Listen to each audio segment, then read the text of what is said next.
Good day everyone, my name is Maria Shela Horus and my topic is all about sampling design. Sampling design is a defined plan for obtaining a sample from a given population. According to Mildred Parton, sampling method is the process of the method of drawing a definite number of the individuals. Cases are the observations from a particular universe, selecting part of a total group of investigation. Population is a concept that has two different meanings. Types of probability sampling. Number 1, simple random sampling. Each member of the population is selected randomly and independently, with each member having an equal chance of having selected. Ang simple random sampling ay isang pangunahing pamamaraan ng pagkuha ng sample kung saan ang bawat member ng population ay may pantay-pantay na chance na mapili para sa sample. At ang pili ng isang member ay hindi nakadepende sa pagpili ng anumang ibang member.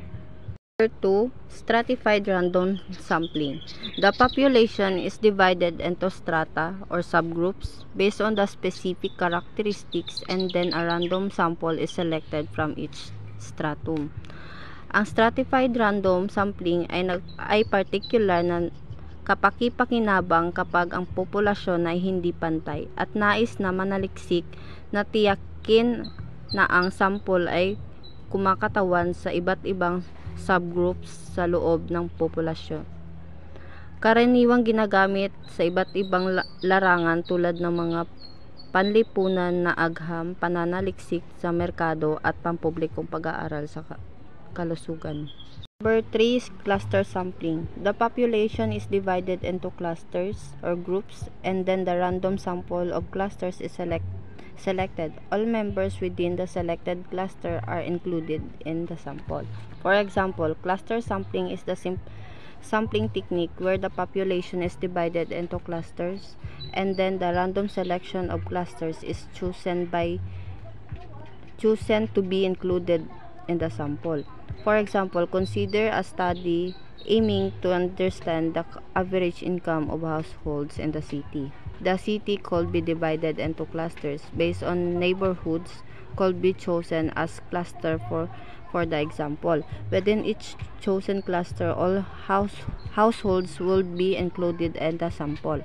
This method is often used when it is impractical or closely to sample individuals directly from the entire population.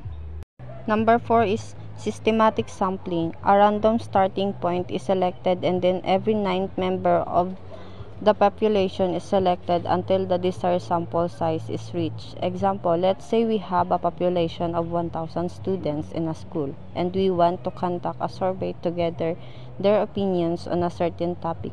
We can use systematic sampling to select a representative sample.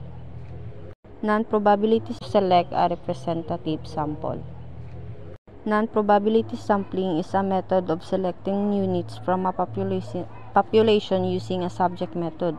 Ang non-probability sampling ay isang paraan ng pagpili ng isang sample mula sa isang population kung saan hindi pantay na pagkakataon ang ibinigay ang bawat miyembro ng populasyon, o kung ang pagkuha ng isang random na sample ay masyadong mahal o nakakapagod na gawin.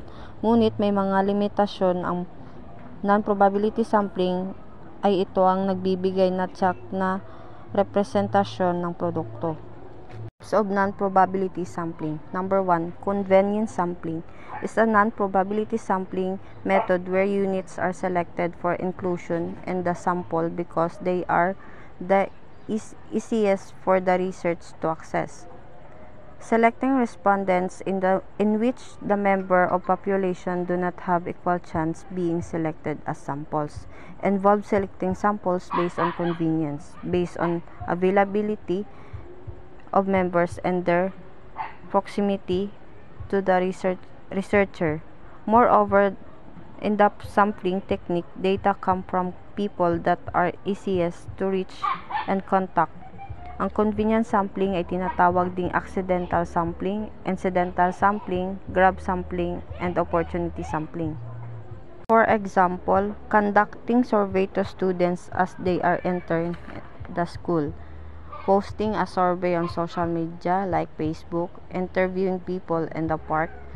Ang advantage ng convenience sampling, easy to get a sample, participants are readily available, and it is inexpensive or affordable compared to other sampling methods. This sampling method saves time when gathering data from on-hand population. It involves spend and convenience. Ang disadvantage niya naman is there is the higher risk of getting inaccurate data. It is challenging to replicate the result of convenience sample. Researcher bias may enter into sampling technique. Number 2, quota sampling is a non-probability sampling method that relies on the non-random selection of the predetermined number or proportion of units. The approach aims to ensure that the sample reflects the distribution of certain characteristics or traits present in the population, such as age, gender, or socioeconomic status.